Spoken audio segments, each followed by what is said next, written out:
ಮಾಜಿ ಪ್ರಧಾನಿ, ಆರ್ಥಿಕ ಉದಾರೀಕರಣದ ಹರಿಕಾರ, ಶಿಕ್ಷಣ ತಜ್ಞ ಡಾಕ್ಟರ್ ಮನಮೋಹನ್ ಸಿಂಗ್ ರವರು ಗುರುವಾರ ಕೊನೆಯುಸಿರೆಳೆದಿದ್ದಾರೆ.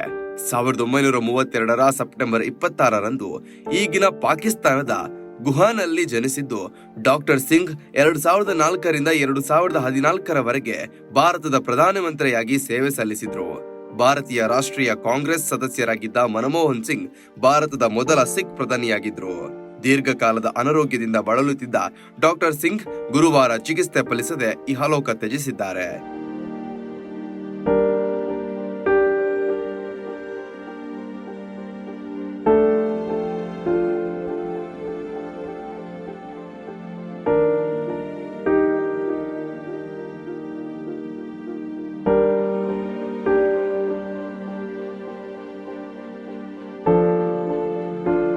ಇಹಲೋಕ ತ್ಯಜಿಸಿದ ಮಾಜಿ ಪ್ರಧಾನಿ ಡಾಕ್ಟರ್ ಮನಮೋಹನ್ ಸಿಂಗ್ ಅವರಿಗೆ ಎಲ್ಲೆಡೆ ಶ್ರದ್ಧಾಂಜಲಿಯನ್ನ ಸಲ್ಲಿಸಲಾಗಿದೆ.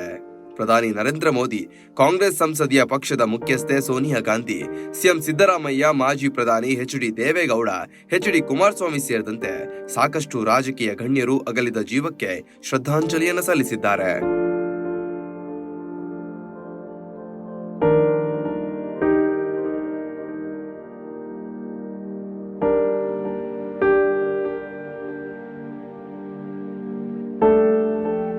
ಇನ್ನು ಮಾಜಿ ಪ್ರಧಾನಿ ಡಾಕ್ಟರ್ ಮನಮೋಹನ್ ಸಿಂಗ್ ಅವರಿಗೆ ಮೈಸೂರಿನಲ್ಲೂ ಶ್ರದ್ಧಾಂಜಲಿಯನ್ನ ಸಲ್ಲಿಸಲಾಗಿದೆ. ಮೈಸೂರಿನ ಕಲಾವಿದರೊಬ್ಬರು ಪೆನ್ಸಿಲ್ ಲೆಡ್ನಲ್ಲಿ ಡಾಕ್ಟರ್ ಸಿಂಗ್ ಅವರ ಆಕೃತಿಯನ್ನ ಕೆತ್ತುವ ಮೂಲಕ ನಮನ ಸಲ್ಲಿಸಿದ್ದಾರೆ.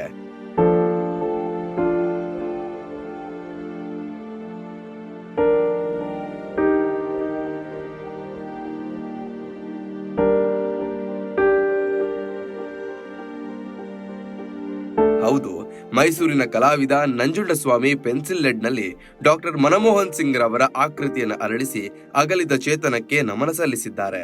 ಕೃಷ್ಣ ಕಾಳೆ ಪೆನ್ಸಿಲ್ ಲೆಡ್ ಆರ್ಟಿಸ್ಟ್ ಎಂದೇ ಜನಪ್ರಿಯರಾಗಿರುವ ನಂಜುಂಡಸ್ವಾಮಿ ಮೈಸೂರಿನ ಪ್ರಸಿದ್ಧ ಕಲಾವಿದರು ಹೌದು. ಇವರು ಡಾಕ್ಟರ್ ಸಿಂಗ್ ರವರ ಕಲಾಕೃತಿಯನ್ನ ಪೆನ್ಸಿಲ್ ಲೆಡ್ ನಲ್ಲಿ ಸೃಷ್ಟಿಸಿ ವಿಶೇಷ ರೀತಿಯಲ್ಲಿ ಶ್ರದ್ಧಾಂಜಲಿ ಸಲ್ಲಿಸಿದ್ದಾರೆ.